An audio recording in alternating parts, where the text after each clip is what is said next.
Donc, on va y aller maintenant avec la dernière présentation avant la pause. Donc, j'inviterai sur scène Louise, étudiante au doctorat en deuxième année, qui travaille sur les différences de préférence d'activités sportives chez les adolescents entre le Québec et la France. Donc, elle va venir vous expliquer un peu plus ça en détail. Merci.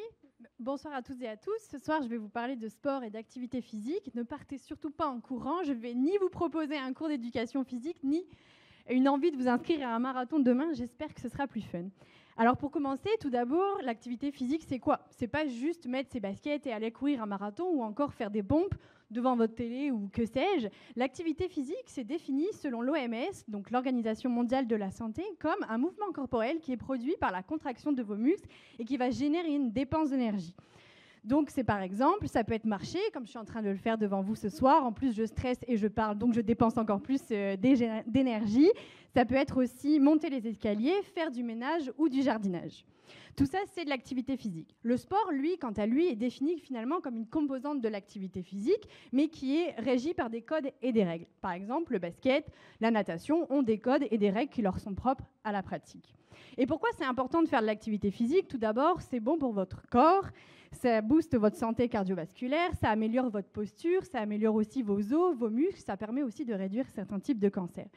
Mais c'est aussi bon pour votre esprit, ça permet de rendre de meilleure humeur, ça diminue le stress et ça améliore aussi votre capacité de concentration. C'est un peu finalement comme un remède magique,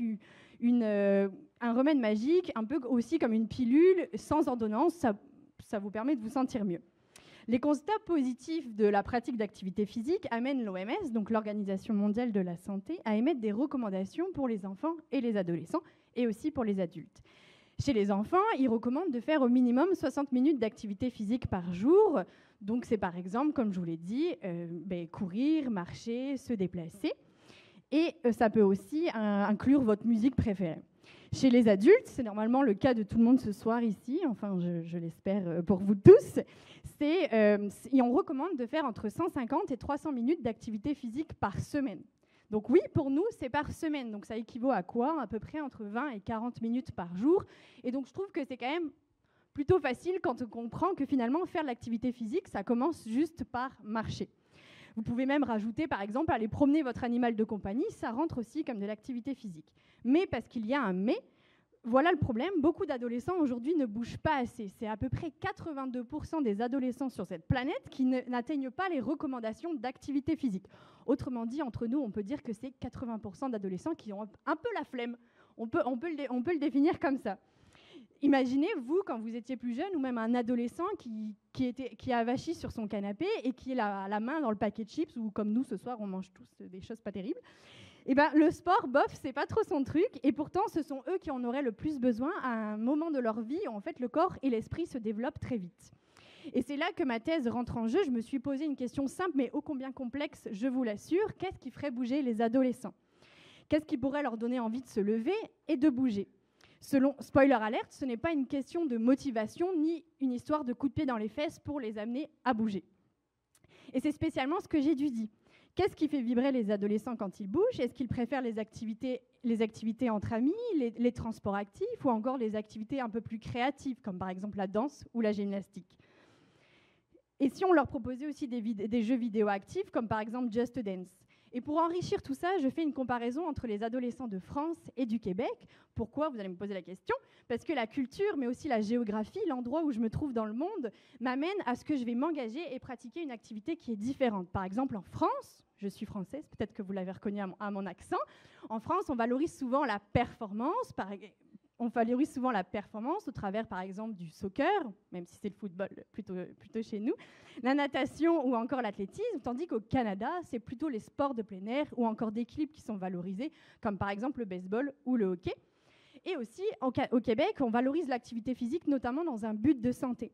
Donc moi, mon travail, c'est de trouver des choses qui pourraient fonctionner partout, qu'on soit en France ou au Québec, mais aussi ce qui pourrait être adapté localement.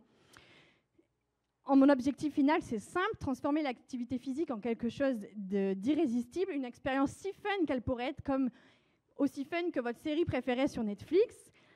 Imaginez des adolescents ou des interventions à l'école scolaire où les adolescents attendent l'heure de la récréation comme et attendre l'heure d'éducation physique, pardon, comme l'heure de la récréation, où bouger devient une source de plaisir et d'envie. En gros, leur donner les clés pour les intégrer le mouvement dans leur vie, non pas par obligation, mais par envie. Alors, qu'est-ce que vous en dites? En tout cas, je vous pose la question. Moi, en tout cas, j'y crois. Merci.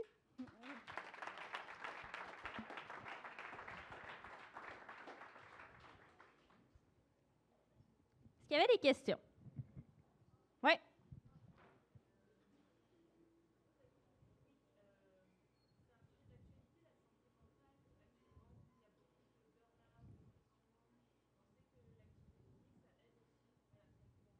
Excuse-moi, parce que je te vois pas vraiment très bien. Oui.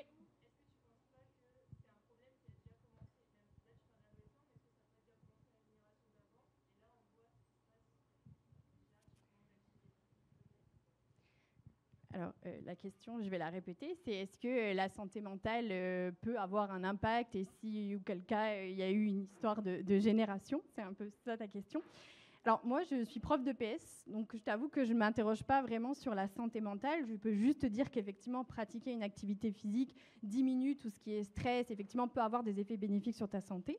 Je me suis intéressée, si je peux parler un peu plus de santé mentale pour les personnes qui sont là ce soir, notamment à la pratique d'activité physique chez la population universitaire. Et en fait, ce qu'on montre, c'est que notamment tout ce qui est le stress académique peut amener un stress, un burn-out qui est lié au stress académique et que pratiquer une activité physique peut permettre de réduire. Après, ta question est très complexe à répondre.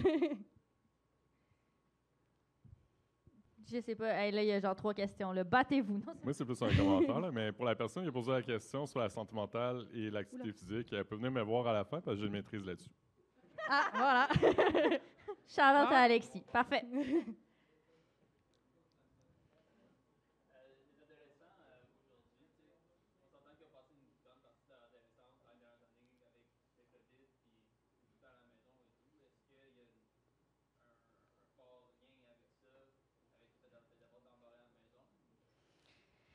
Effectivement, ça peut avoir un lien. Il y a beaucoup d'études qui ont notamment interrogé la pratique physique post-Covid. Personnellement, je ne me suis pas intéressée, mais en tout cas, moi, en tant que prof de PS, en fait, notre rôle, c'est de donner aussi les clés aux enfants, pas forcément leur donner demain l'envie de devoir s'inscrire à un marathon. C'est ce que je faisais la petite blague au début. Mais oui, en fait, les profs de PS ont aussi un rôle, mais on peut aussi voir aussi par le prisme des parents qui peuvent avoir un rôle, parce que oui, on a tous été confinés, mais personnellement, si je peux parler de mon cas, après, je suis aussi un cas à part. J'ai fait une maîtrise en activité physique, etc. Mais pendant la période du Covid, je vous pose la question, mais bon nombre d'entre nous ont été plus actifs peut-être que pendant qu'on était à l'école. Mais effectivement, le Covid a été quelque chose qui a pu stopper beaucoup de monde, moi également, mais ça peut être aussi salvateur pour d'autres personnes. Voilà. Merci. Donc, malheureusement, c'était tout le temps qu'on avait pour les questions, mais je suis sûre que vous allez pouvoir aller voir Louise à la pause. Si jamais vous voulez en discuter un peu plus...